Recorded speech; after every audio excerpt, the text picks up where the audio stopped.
We'll be discussing the racial integration in Levittown in the 1950s. The first question is how the events reflect what is happening in the 1950s in the video that we were shown. During the 1950s, the US was in a state of rapid change with tensions rooted in racial, social, and political issues, the post World War II era, and the rise in suburban living, a blooming economy, and increased civil rights activism. So I believe that during this time, during the 1950s, there was a lot of segregation and racial tensions. And during this time, segregation was still legally held upheld in many parts of the US, particularly in the South. And during this time, Levittown was seen as a symbol of the 1950s and American pers- prosperity and the American dream, or that's what it signified. Being and it was not a community open to all.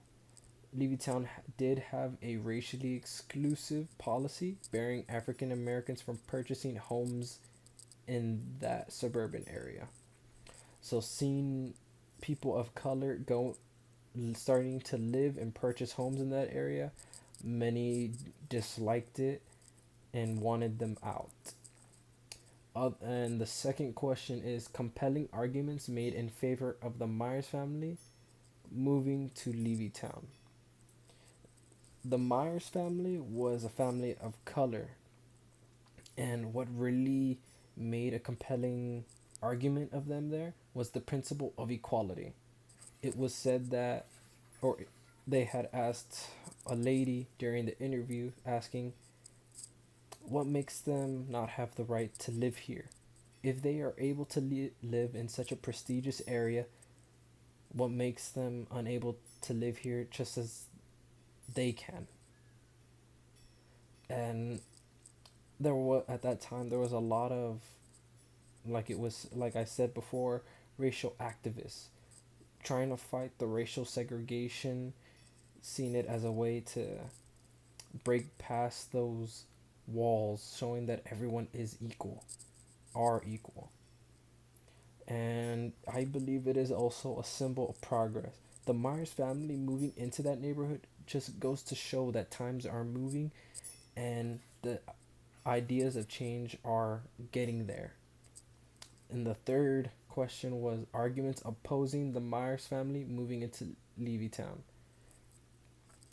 I believe the main opposing arguments were keeping racial purity and the community homogeneity. Basically, trying to say that they want that to be an all whites neighborhood and keep it that way. That since it was built by whites, let's keep it by whites. That was what they were saying, or basically saying in the video that was watched. And they said that it would bring property value down. But in reality, it is the majority group, in their opinions, is what brings the property value down or up, not the minority group. It is based on the majority group's opinions that end up affecting the property value. And one last thing is the social and cultural fears. Many residents of Levittown feared that allowing a black family to move in would bring cultural and social change that they weren't even ready for. So it was many of them fearing change